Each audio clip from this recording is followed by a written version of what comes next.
Ships that go a long way are those of the Admiralty's small vessels pool, the little ships that are doing a big job. At headquarters, a skipper of last war's volunteer reserve learned something of the pool's wide sphere of operations.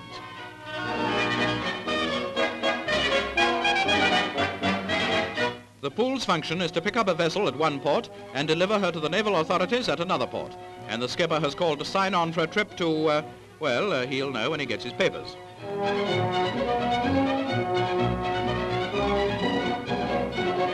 The crews are yachtsmen, ex-sailormen and others with sailing experience, all of them under or over military age.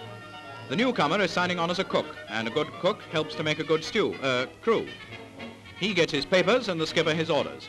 He's to take over on a part of the coast that he knows as well as he knows his Aunt Emily. So good luck, skipper, and bon voyage.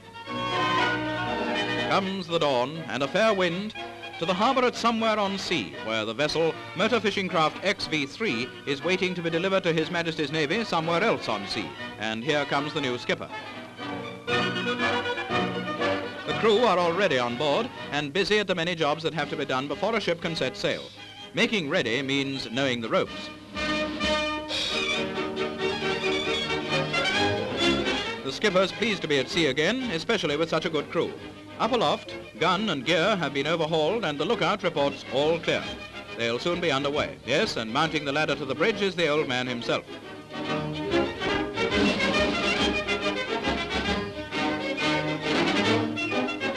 The engines are ticking over sweetly, the skipper's in the wheelhouse, and motor fishing craft XV3 is off to join the Navy. Hurrah for a life on the ocean wave. And it's a very busy life. There's the cooking, to say nothing of the washing, and it isn't only clothes that have to be washed. Whoosh! You can't stand on ceremony, but you can stand on clean decks. After the washing, the drying. A sailorman's work is never done. And if it's not knitting, it's knotting, and the signal flags have to be checked. There's water for the asking, but the only way to get it into the tanks is to pump it.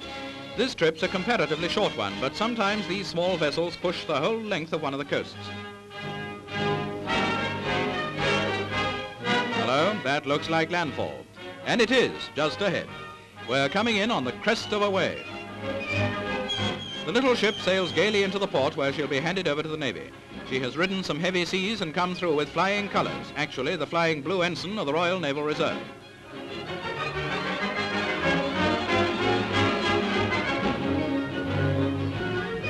The crew have done a good job and they deserve a break.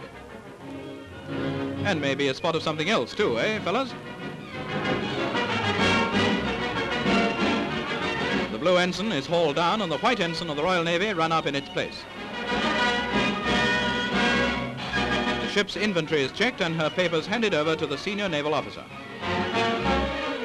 So another dusk sees the end of another good trip. Another good ship has joined up and another good crew of civilian sailors has delivered the goods.